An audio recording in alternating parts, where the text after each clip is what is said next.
Assalamualaikum warahmatullahi wabarakatuh. Baiklah guys, kita berjumpa lagi bersama Kumbang Merah. Sebagaimana biasa kita akan berbincang-bincang tentang bagaimana kita meraih kesuksesan guys. Namun sebelumnya jangan lupa tekan tombol subscribe, like, share, dan jangan lupa komen serta bunyikan bel notifikasinya supaya Anda tidak tertinggal video-video saya yang lain. Selamat menonton.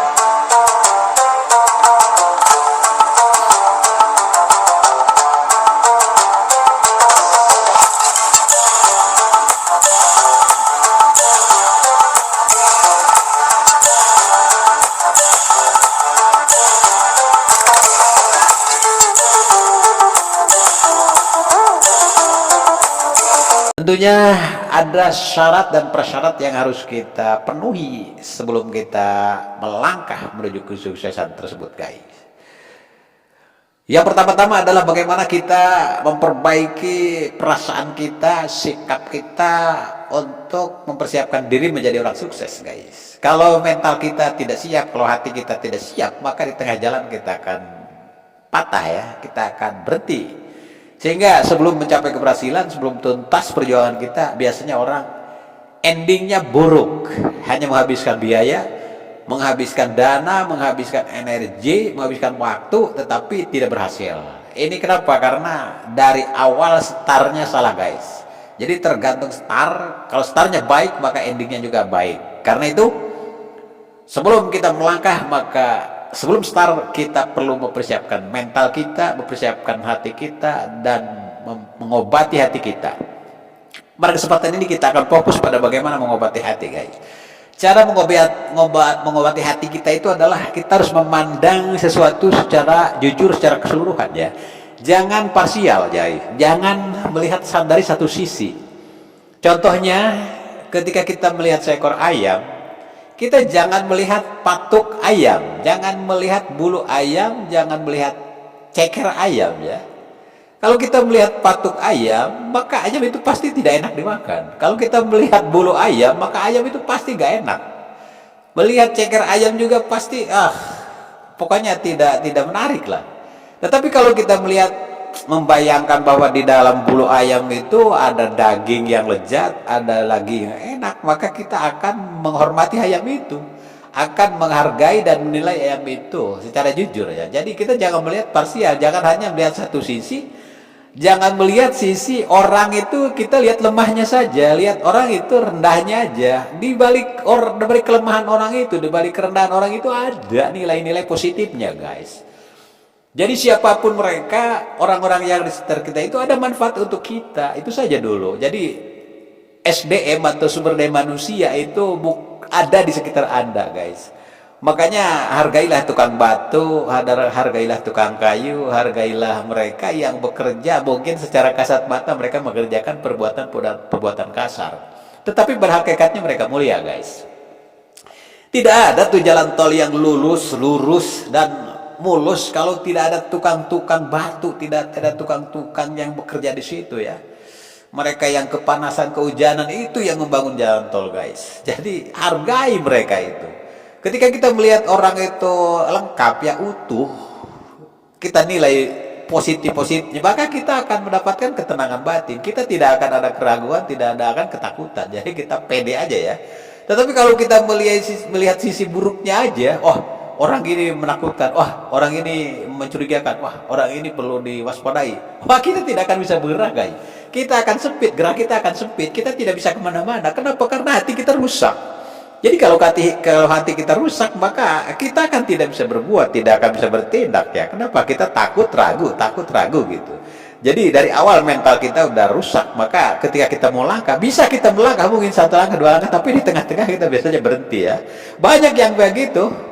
Ada yang misalnya dia siap dari awal, udah siap, saya siap Pak. Ketika ditanya, Anda siap menjadi pemimpin? Siap, tapi dalam perjalanannya Anda mengundurkan diri, Anda putus asa di tengah jalan. Kenapa? Karena memang kesiapan Anda itu hanya di mulut, mentalnya nggak siap guys. Tetapi kalau mentalnya siap, walaupun tidak diucapkan, sampai kapanpun dia akan tetap tegak ya. Kalau dalam bahasa agama itu ada, barang siapa yang menolong agama Allah, maka Allah akan menguatkan posisi mereka ya. A'udzubillahi minasyaitonirrajim, in tansurullah yansurkum wa yusabbit aqdamakum. Itu prinsipnya, itu dasar-dasar yang ada di dalam agama yang saya anut begitu. Jadi kalau kita menolong agama Allah, maka Allah akan memperkokoh posisi kita gitu. Artinya kalau kita udah punya keyakinan terhadap sesuatu bahwa itu baik, ya kita perjuangkan gitu. Soal nanti ada orang yang merongrong, ada orang yang menghambat perjalanan, udah digilas saja gitu kan. Kita pasti bisa itu. Jadi jangan pernah takut dengan tantangan-tantangan, dengan hambatan-hambatan yang muncul di depan kita. Kenapa? Karena tantangan itu adalah bumbu-bumbu perjuangan kita. Makin banyak tantangan, kita makin hebat justru ya. Dari dalam kita lihat gado-gado. Jadi gado-gado itu kan ada asin, ada pedas, ada kecut, ya, ada manis ya. Campur, nggak manis saja. Kalau misalnya manis saja itu namanya rujak, guys. Bukan gado-gado namanya. Jadi gado-gado itu rasanya macam-macam lah. Ya, raja sama coba. Jadi hidup kita itu harus unik gitu. Kalau hidup kita misalnya mulus saja nggak ada tantangan, ya nggak unik lah. Itu sama dengan rujak gitu, rujak manis saja, nggak ada. Tapi kalau gado-gado enak, ada lada, ada pedesnya, ada manisnya, ada asinnya, ada kecutnya kan, dikit-dikit tuh. Jadi kalau dipadukan jadi indah gitu. Jadi tantangan-tantangan orang-orang yang tidak suka kita, orang-orang yang malah kita, orang-orang yang selalu mengkritik kita, yang kita terima aja itu sebagai bagian dari persyaratan perjuangan yang harus kita lalui, guys. Jadi kalau kita ingin maju, kalau kita ingin meraih kesuksesan, kalau kita ingin meraih keberuntungan, kalau kita ingin bahagia, maka kita menilai sesuatu harus utuh, guys. Jangan parsial, jangan separuh-separuh. Jangan dilihat dari satu sisi saja. Nanti kita salah. Ada cerita begini ya. Ada orang buta melihat gajah. Ada orang buta, ada 3 orang buta yang memegang gajah gitu. Mereka cerita. Gajah itu seperti pohon pisang katanya. Kata yang satu lagi, gajah itu seperti ular. Satu lagi, gajah itu seperti kipas katanya. Jadi mereka punya pendirian masing-masing. Mereka berdebat sampai mereka capek berdebat, berhenti, tapi tidak ditemukan solusinya. Kenapa? Karena mereka memang tidak pernah melihat gajah, karena mereka buta. Jadi mereka hanya meyakini apa yang mereka pegang, apa yang mereka raba. Kebetulan yang satu megang kakinya ya segede pohon pisang katanya, guys. Satu lagi yang megang ekornya, kata yang megang ekornya itu gajah itu ya seperti ular lah katanya. Kata yang megang telinganya, gajah seperti kipas. Jadi perdebatan-perdebatan yang tidak punya dasar, perdebatan-perdebatan yang memang keilmuannya tidak lengkap, maka tidak akan selesai. Cobalah kita melihat gajah secara utuh, ternyata gajah itu binatang yang terbesar di hutan. Ada belalainya, ada taringnya, kemudian ada matanya, ada tubuhnya, kakinya 4, ekornya seperti itu, ada telinganya yang lebar ya, dan warnanya seperti itu. Jadi orang yang punya mata, dia bisa menjelaskan gajah itu.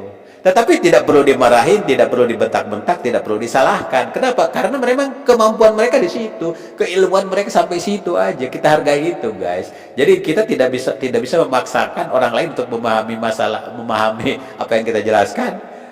Kita paksakan mereka untuk memahami apa yang kita jelaskan, sementara kemampuan mereka artinya standar. Jadi kita bicara dengan orang-orang yang standar ya, kita bicara di level bawah ya, kita bicara level bawah. Untuk di dalam agama mungkin kita bicara tentang toharoh aja dulu, tentang bagaimana kebersihan ya. Nanti naik kepada masalah ibadah, naik kepada masalah muamalah dan lain-lain. Itu dalam Islam kan begitu. Jadi ada tingkatan-tingkatannya. Nggak mungkin kita bicara jihad, nggak mungkin kita bicara misalnya tentang asyasah, tetapi sementara di bab toharoh aja kita tidak paham. Itu aja barangkali. Terima kasih. Mari kita belajar, mari kita memperbaiki diri, mari kita lihat sesuatu dengan utuh, tidak parsial, agar kita bisa hidup bahagia, bisa meraih kesuksesan tanpa beban. Selamat berjuang. Saya Kumang Merah. Assalamualaikum warahmatullahi wabarakatuh.